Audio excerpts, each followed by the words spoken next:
नमस्कार। आज बात करेंगे एक बहुत ही कह सकते हैं क्रांतिकारी विचार की।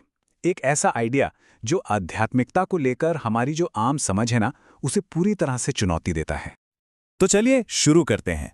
जब हम आत्मज्ञान या एनलाइटनमेंट शब्द सुनते हैं तो दिमाग में पहली तस्वीर क्या बनती है? सोचिए जरा। ज्यादातर लोगों के लिए शायद एक ही तस्वीर होगी। सही है ना। एक योगी हिमालय की किसी गुफा में बैठा है, आंखें बंद हैं और वो दुनिया से पूरी तरह कटकर एक अलग ही आनंद की स्थिति में डूबा हुआ है। मतलब बाहरी दुनिया का कोई लेना देना ही नहीं। पर क्या सच में यही पूरी कहानी है? यहीं पर एक बहुत मजेदार कहानी सामने आती है। एक ऐसी कहानी जो इस पूरी धारणा को, इस मिथक को तोड़ देती है।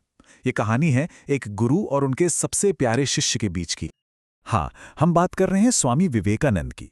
जब वो नरेंद्रनाथ थे तो उनके मन में बस एक ही धुन सवार थी कि कैसे भी करके उन्हें वो समाधि मिल जाए। वो आनंद की अवस्था जिसमें इंसान दुनिया को भूल जाता है। वो बार बार अपने गुरु श्री रामकृष्ण से इसके लिए प्रार्थना करते थे। और यही कहानी में एक जबरदस्त मोड़ आता है। रामकृष्ण ने विवेकानंद को वो अनुभव नहीं दिया, बल्कि उन्होंने उन्हें डांट दिया। और जो कहा वही आज की हमारी पूरी बातचीत का सार है। उन्होंने कहा, अरे तुम कितनी छोटी सोच रखते हो। क्या तुम खुली आंखों से ब्रह्म को नहीं देख सकते? सोचिए कितना बड़ा सवाल था ये। तो इस डांट का मतलब क्या था? खुली आंखों से ब्रह्म को देखने का क्या मतलब? असल में श्री रामकृष्ण दो अलग अलग तरह की आध्यात्मिक अवस्थाओं की बात कर रहे थे। दो तरह की समाधि की। एक जिसे वो संकीर्ण या छोटा रास्ता मानते थे, और दूसरा जिसे वो असली मंजिल कहते थे। तो चलिए इन दोनों रास्तों का फर्क समझते हैं। एक तरफ है योग समाधि। इसे रामकृष्ण ने निचला मार्ग कहा। ये दुनिया को नकारने वाला रास्ता है। मतलब आंखें बंद करो और दुनिया से कट जाओ, और ये एक अस्थायी अवस्था है। वहीं दूसरी तरफ है विज्ञान। ये है ऊंचा मार्ग। ये दुनिया को स्वीकार करने वाला रास्ता है, खुली आंखों से देखने वाला। ये कोई टेम्परेरी स्टेट नहीं, बल्कि एक परमानेंट एहसास है जो अपने आप में ही मंजिल है। तो यही है वो विज्ञान जिसकी बात रामकृष्ण विवेकानंद से कर रहे थे। एक ऐसी स्थायी अवस्था जहां इंसान दुनिया से भागता नहीं है, बल्कि दुनिया की हर एक चीज में, हर कण में उसी एक ब्रह्म को देखता है। यहां पर दुनिया कोई धोखा या माया नहीं है, बल्कि वो खुद ब्रह्म की ही एक अभिव्यक्ति है। अच्छा, इन दोनों अवस्थाओं के बीच का जो गहरा फर्क है ना, उसे समझाने के लिए एक और बड़ी जबरदस्त कहानी है। और ये कहानी खुद रामकृष्ण के गुरु तोतापुरी की है। और ये दिखाती है कि कैसे जो निचला रास्ता है उसकी भी अपनी एक सीमा होती है। तोतापुरी कोई मामूली संत नहीं थे। सोचिए, 40 साल की कठोर तपस्या के बाद उन्होंने योग समाधि में मास्टरी हासिल की थी। वो उस अवस्था के शिखर पर थे जहां मन को दुनिया से पूरी तरह हटाकर आनंद में डुबो दिया जाता है।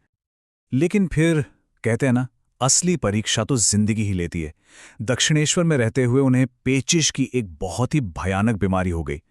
दर्द इतना ज्यादा था कि सहा नहीं जा रहा था। उन्होंने अपनी पूरी ताकत लगा दी, बार बार कोशिश की कि मन को दर्द से हटाकर समाधि में ले जाएं। लेकिन दर्द इतना भी भयानक था कि उनका 40 साल का अभ्यास भी फेल हो गया। वो उस दर्द से भाग ही नहीं पाए। और फिर जब वो पूरी तरह से निराश हो गए, जब दर्द को नकारने की उनकी सारी कोशिशें बेकार हो गईं, उसी हताशा के पल में एक अद्भुत घटना घटी।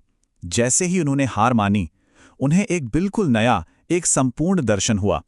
उन्हें एहसास हुआ कि ये दर्द जिससे वो भागने की कोशिश कर रहे थे, वो भी उसी परम सत्य का ही एक हिस्सा है।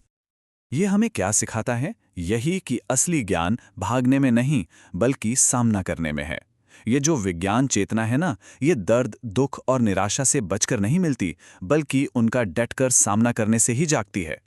और मजे की बात यह है कि तोतापुरी को ये परम ज्ञान अपने ही शिष्य रामकृष्ण की मौजूदगी में मिला। तो चलिए अब इस कहानी से आगे बढ़ते हैं। देखते हैं कि ये जो इतना गहरा फिलोसॉफिकल आइडिया है, ये कैसे एक प्रैक्टिकल, दुनिया को बदल देने वाले एक्शन में तब्दील हो जाता है। अपने गुरु से मिली वो डांट और खुली आंखों से ब्रह्म को देखने का वो निर्देश विवेकानंद के जीवन का मिशन बन गया।